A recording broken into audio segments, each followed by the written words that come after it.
I'm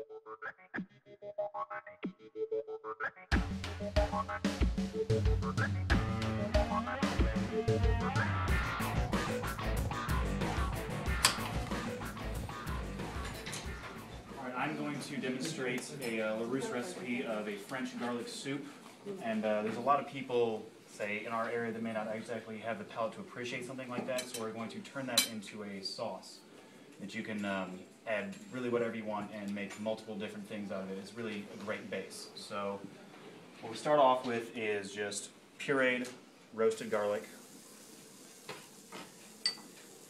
add flour and the oil that you roast the garlic in. So we're basically making a really, really garlicky roux.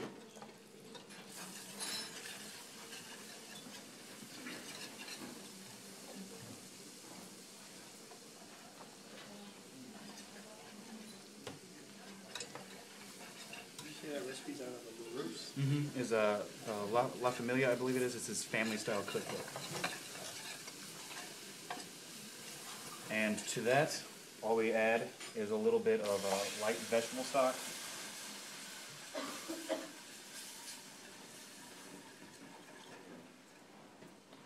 Some ground thyme or fresh thyme. And then salt and pepper. And that's literally all there is to it. And you just let it simmer until it comes together and your roux cooks out. So as I'm finishing this, Mark's going to demonstrate our seafood cake. It's a technique I learned from a chef that I worked for at Valentine's. He takes calamari, which is something that's kind of a hard sell around here usually, at least from my experience.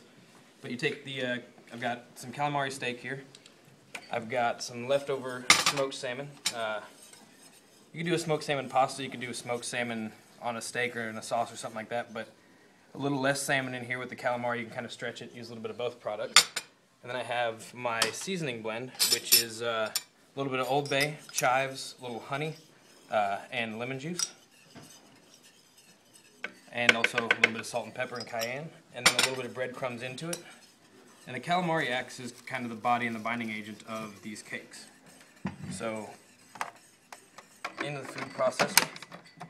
Really goes pretty quick. You can use this as a crab cake. The consistency and texture of it works out really well also if you want to do like a seafood burger or something like that, because it does have a little more body than your traditional crumbly, soft lump crab meat. So you puree this together. So that's just the hood? Hmm? That's just the hood? Yes.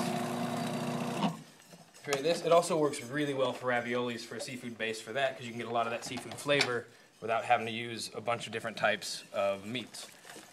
So you end up with a nice soft cake. Just kind of patty it up and drop it into your panko. Give it a little bit of body there, a little bit of crumb. And then I took a little bit of the roasted garlic oil from roasting the garlic for the soup, and I'm using that to saute it.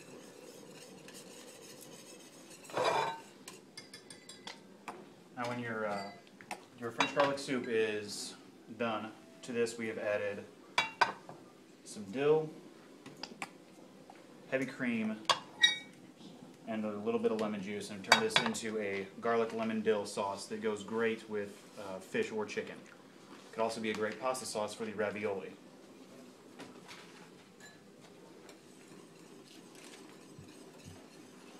And this seafood cake is part of the meal tonight, along with the garlic sauce that he made from the soup recipe. He was actually practicing it the other day at work and decided we'd see how we could take techniques from something you could use as a soup in one course, turn it into a sauce in another course for chicken, beef, fish, whatever.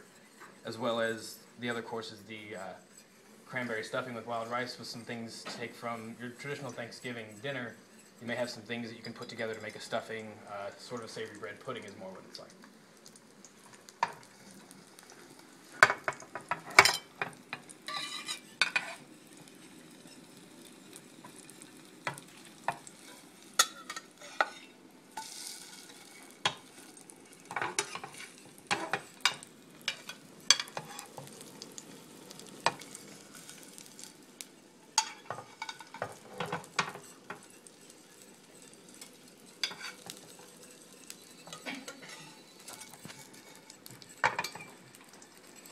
For the sake of time, I'm going to pull this out a little bit early.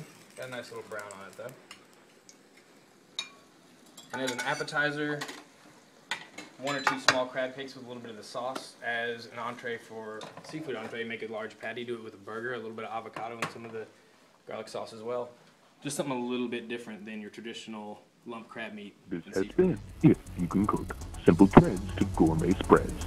To find out more about the If You Can Cook team, join us on Facebook, follow us on Twitter, or subscribe to our YouTube channel at youtube.com/users/IfYouCanCook. And stay tuned for more great tasting recipes from chefs Nathan, Mark, and Kevin.